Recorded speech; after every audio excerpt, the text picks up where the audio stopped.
25 to 5 on 2CC Canberra Live. You can call and have your say on 6255 1206, and you can tell me whatever it is you think about. But I'll tell you what, right now you can just sit back, relax, and listen to some good advice because it's a Friday afternoon, and it's time to welcome into the studio from Envision Financial, Luke Smith. Good afternoon. How are we? We're good? We're very, very good indeed. Now, we've been talking for the last several weeks now about the impending end of the financial year, which is, of course, coming up in just a few short days. It will be the end of June, the end of the financial year. So, if you are looking for advice on what you should be doing before the end of the financial year, I have two words for you. Too late. Yeah, you're really pushing it. If you haven't got your contributions in, don't muck around, because remember, it must be cleared funds if you're going to throw money into super. They have to be cleared. They don't have to be in the air. They don't have to be transferred. They don't have to be in transit or any other variation of that. They must be in and cleared before the end of the financial year. And remember, with the weekend upon us, if you're early, you're never late. So. Oh, exactly. Yeah, so technically you've still got a couple of days left, because obviously 30th of June is next Wednesday. But as you've said, there's the weekend in the interim, and of course sometimes it takes a few days for things to transfer from point A to point B. Really, if you want to safeguard your blood pressure levels, you should have already done it by now. Yeah, look, I'm saying we've been banging on about this for weeks. Because no one can ever say that they didn't know. There are no excuses, you just weren't paying attention. Exactly. But that brings us to our topic today, of course. We love the end of financial year because it's financial New Year's Eve, it's financial New Year, it's cause for celebration. We'll all throw a big party, we'll probably enjoy a few too many cupcakes, and then, of course, we'll get into the brand new financial year. But financially speaking, Luke, what are some of our goals, aims, strategies, and I guess, for want of a better expression, financial New Year's resolutions we should be thinking about? Yeah, look, I think you've hit the nail on the head. It's been a very onerous financial year for most people in light of COVID and lockdowns, and regardless of where you are in the country, other people have gone through some very difficult times, and we've been pretty blessed in the ACT, which has been nice. That hasn't been without its own trials and tribulations, but I think going forwards, it's an opportunity now to sort of just take stock.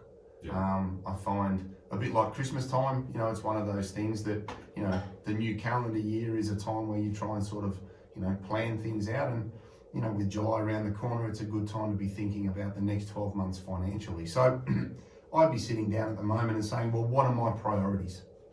What are the things that I really want to be able to say that I've ticked off this time next year? Because just 2 weeks ago, we were talking about our Christmas holidays. Oh, yes. So if you sit down now and draw a line in the sand and say, well, what could we do that will get us in a better position next year? And even if you don't know how you're going to do it, at least identify some things that you would like to try and either achieve, participate in, or make the most of with the 12 months that we have coming up. I'd make sure that anything you try and do financially, you do in the right context.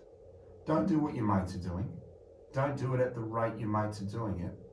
Do something that's right for you and your partner, your family, yourself, whoever it is that you're going to do it with. And I would say, if you're going to try and maybe review some savings or pay down some debt or invest some money, if you're part of a couple, try and do it together, because it's far more engaging if you do it with somebody, because you've got somebody to fall back on, because every now and then something pops up for everybody, and we all know that bills all seem to come at the same time.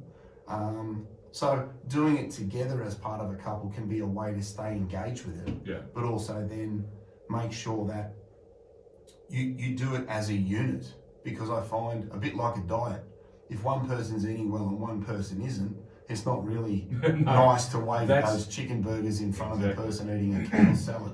Very similar deal with trying to quit smoking. Yeah, look. If you've got a partner that's still puffing away, it makes it really, really hard. Yeah, and look, it's if you're going to do it together, do it to the best of your ability. The other thing I would say is, accept that every now and then something's going to blow up. Okay? It's like a diet, it's like going to the gym, it's like doing anything. Do it progressively and accept that, okay, I'm going to have some good periods and some bad periods, but also accept that you may need to give something up. If you want to lose some weight, you need to look at the way that you eat and the exercise that you undertake, or a variation of that. I know. Please don't remind me. I'm no good at either of them, and I'm quite happy to admit that. But look, Yes, something's going to suck. All right, let's be honest about it.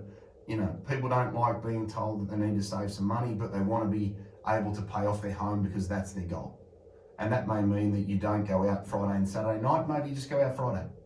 And anybody that's listened to the show and spoken to me in the past, I'm all for making things realistic and making them sustainable. This cold turkey approach to stuff is disengaging after a period of time. You'll throw it away and you won't sustain it, and that won't achieve anything. So make sure that you've got a goal that is attainable. Set it and review it. Set it and review it. Set it and review it. And along the journey, reward yourself in the short term, okay? Don't say, oh, on the 1st of July, by 30 June, I want to save $50,000. What are you going to do in the next 3 months?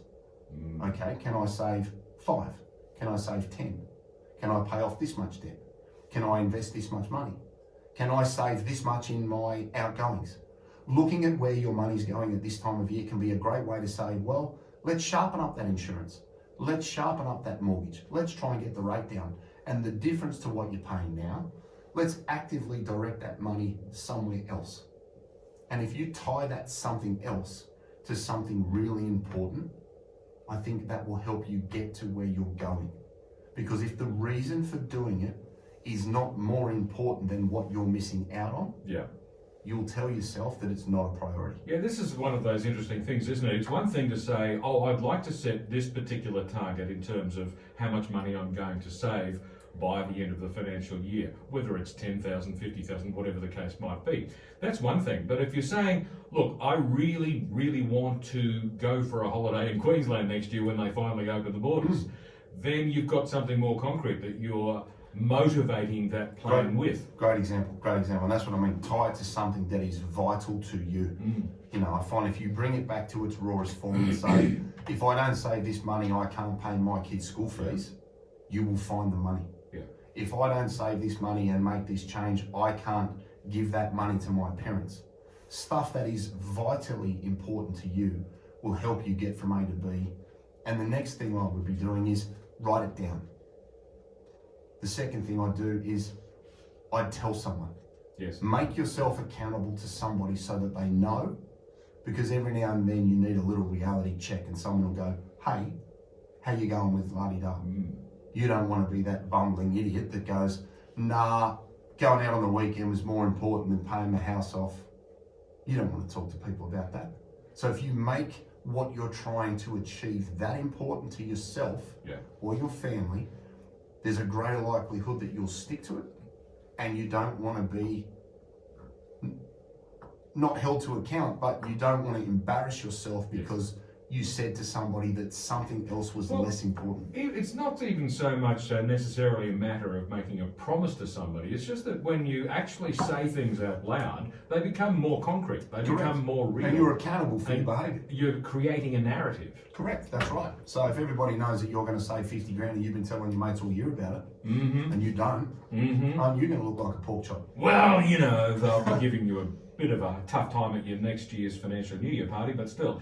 I know that the federal government is reluctant to use the word target when it's talking about the vaccine rollout. Instead, they've just come up with this new word. It's the horizon. So, they've got horizons. Okay. Can we fool ourselves by changing the language that we use to make it seem more appealing? You can change the language, but I think it makes it, I'd actually look at another way and say it makes it less engaging because it's less important and there's less of a definite tone around it. I'd rather use the words I will or I must.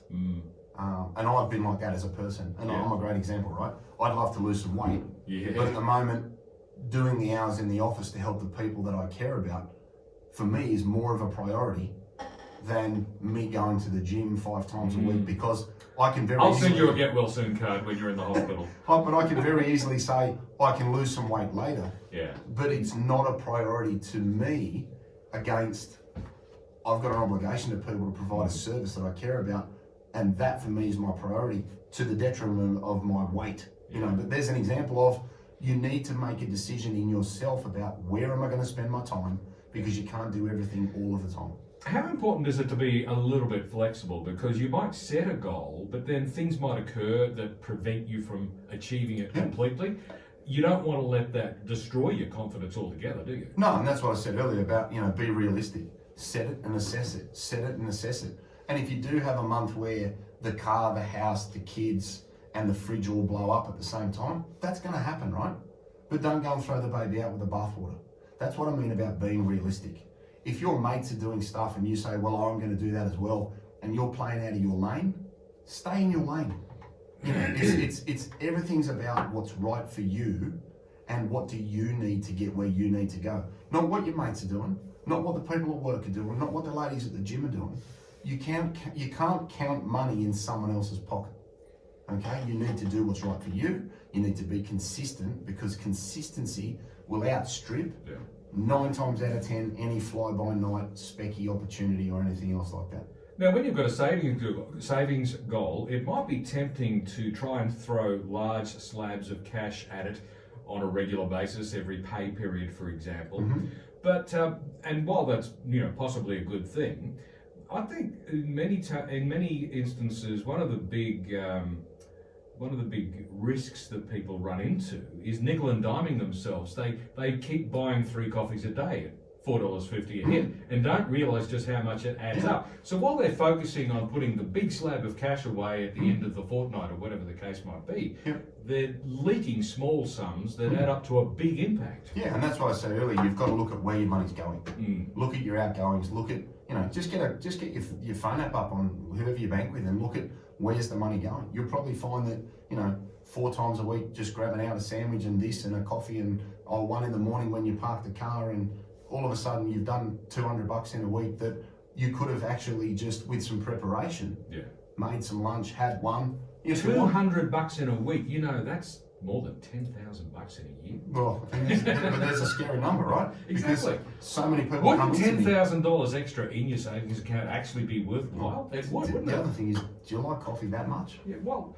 I'm quite happy with the instant coffee most of the time. Just buy an espresso and stick that in the office. You know what I mean? What's that going to cost you? $800? Like, it's 30 June, right? Go and buy it. We were saying last week, go and buy it. Claim it as a tax deduction for the office. Carry on. The other technique or strategy that I've sometimes found very useful for people is to create little silos, if you want to call them that. I like to call them different buckets. So I've got a bucket for all my household expenses. Yeah. I've got a bucket for my entertainment expenses. I've got a bucket for the bills I've got to pay. If that works for you, it's happy days. Divide and conquer. So that the money you're putting towards your goal, it goes into that bucket and it stays there. Just make sure that bucket is offset against the mortgage if you've got one. Right. So if you want to really, again, ramp this up and start stacking these strategies on top of each other, you can have, if you're that way inclined and you want 9 different accounts, cool. Just make sure you're with a lender that'll give you 9 offset accounts that all offset the mortgage that you're paying at the moment, because that's the real value in the current environment, to be able to offset debts. So if that works for you, great. If you've got an offset account, funnel it all in there. If you want to label the account Holiday Queensland 2022 sometime, beautiful, load it up. If you want a tattoo account, load it up. Whatever works for you, automate it. And I stress that, automate it. Don't have to be making things manually. If you can open a little account and transfer something out of your everyday account that's out of sight, out of mind, I find that works really well. Yes. If you want someone to garnish your wages, give me a ring. Yes. You'd be amazed whose wages I garnish. But for their own protection, because I find, and people laugh about this, people with the biggest problems are the people with the biggest cash flows. Yes. Because it doesn't matter. And you can always tell yourself, I deserve it. I work a lot of hours. I've got a lot of problems. I'm a high-powered person. I'm really special. You can come up with a million reasons in your own head why you can go out and waste money. But at the end of the day, I'm yet to meet anybody that gets to retirement age and goes, geez, I'm really upset about all that money that I saved diligently over those years and had the lifestyle that I wanted to maintain and just limited my waste. Mind you, it's okay to waste a little bit every now and again, just to have some fun. Trust me, I'm pro waste. My mates will listen to this going, Friday nights, he can do some damage on eBay with the best of people, right? But again, everything in moderation. Just don't try and cold turkey yourself one way or the other, because it just leads to disappointment and frustration. It's about 10 minutes to 5 on 2CC, it's Canberra Live, and Luke Smith from Envision Financial is with me in the studio. We're talking about making our financial New Year's resolutions, because yes, next week is financial New Year, and I know if you wanted to wrap up your affairs for this current financial year and you haven't done so yet, I've got to say, you are leaving it really late. We'll be back with more in just a minute.